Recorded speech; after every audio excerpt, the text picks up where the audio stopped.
সম্মানিত দেশবাসী, আপনাদের প্রতি আমি আনন্দ ও শুভেচ্ছা জানাচ্ছি। আমাদের বাড়ি আছে গাইবান্ধা জেলা, সুন্দরগঞ্জ থানা, 1 নং ইউনিয়ন বামনডাঙ্গা, গ্রাম জামালহাট। তাই আমরা ওখান থেকে বউ বাচ্চা বাড়িতে ছেড়ে এসে দেখেন পেটের দায় কি কর্ম করতেছি আমরা। শুধু পেটটারই কারণে বর্তমান বাংলাদেশ সরকার আমাদের মতো যারা গরিব লোক আছে, রিক্সা চালক, ভ্যান চালক, অটো চালক, মাঠে কাজ করে, খেতে কাজ করে, তাদের প্রতি যদি একটু নজর দিত বা সুনজরে দেখতো, তাহলে আমরা একটু ডাইল ভাত খাইয়ে বউ বাচ্চা নিয়ে বাঁচতে পাইতাম। এমনকি আমাদের এলাকায় এমপি আছেন, চেয়ারম্যান আছেন, মেম্বার আছেন, এলাকার মাতবরেরা আছেন, তারাও আমাদের প্রতি কোনো সুনজরে তাকায় না, শুধু তাদের স্বার্থটার দিকেই দেখে। তাই আমরা আজ গোসল করা নাই, কিছু নাই, খাওয়া নাই, দাওয়া নাই, বউ বাচ্চার জন্য আমরা বিদেশে এসে পড়ে আছি। কোথায় গাইবান্ধায়, কোথায় ঢাকা।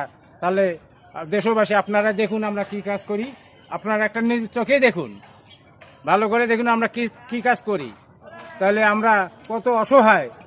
আমাদের মতো গরিব মানুষ যদি একটা মজুরি সারাদিন পরিশ্রম করে যদি 1000 টাকা না পাই, বর্তমানে 1 কেজি চাউলের দাম 100 টাকা, একটা সাবান কিনতে গেলে 60 টাকা, 1 কেজি মরিচ কিনতে গেলে 200 টাকা, 1 কেজি পেঁয়াজ কিনতে গেলে 60 টাকা।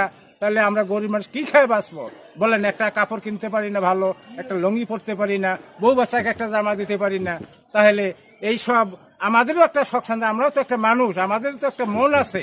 শুধু কি যারাই 10 তলা 20 তলায় আরামায় আলিশে থাকে, এসিতে থাকে, তারা কি পড়বে না? আমাদেরও কোনো শখ শান্তি আছে। তাই আপনাদের কাছে, দেশবাসীর কাছে আমি বিচার দিলাম, বাংলাদেশ সরকারের উপর আমার অনুরোধ, আমাদের মতো পেশাদারী লোকদের একটু সুনজরে তাকার জন্য আমি করজোরে অনুরোধ করতেছি।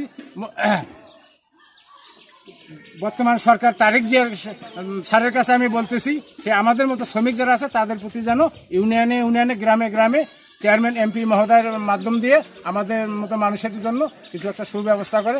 ধন্যবাদ, সবাই ভালো থাকবেন। সম্মানিত দেশবাসী, আপনাদের প্রতি আমি আনন্দ ও শুভেচ্ছা জানাচ্ছি। আমাদের বাড়ি আছে গাইবান্ধা জেলা, সুন্দরগঞ্জ থানা, 1 নং ইউনিয়ন বামনডাঙ্গা, গ্রাম জামালহাট। তাই আমরা ওখান থেকে বউ বাচ্চা বাড়িতে ছেড়ে এসে দেখেন পেটের দায় কি কর্ম করতেছি আমরা। শুধু পেটটারই কারণে বর্তমান বাংলাদেশ সরকার আমাদের মতো যারা গরিব লোক আছে, রিক্সা চালক, ভ্যান চালক, অটো চালক, মাঠে কাজ করে, খেতে কাজ করে, তাদের প্রতি যদি একটু নজর দিত বা সুনজরে দেখতো, তাহলে আমরা একটু ডাইল ভাত খাইয়ে বউ বাচ্চা নিয়ে বাঁচতে পাইতাম। এমনকি আমাদের এলাকায় এমপি আছেন, চেয়ারম্যান আছেন, মেম্বার আছেন, এলাকার মাতবরেরা আছেন, তারাও আমাদের প্রতি কোনো সুনজরে তাকায় না, শুধু তাদের স্বার্থটার দিকেই দেখে। তাই আমরা আজ গোসল করা নাই,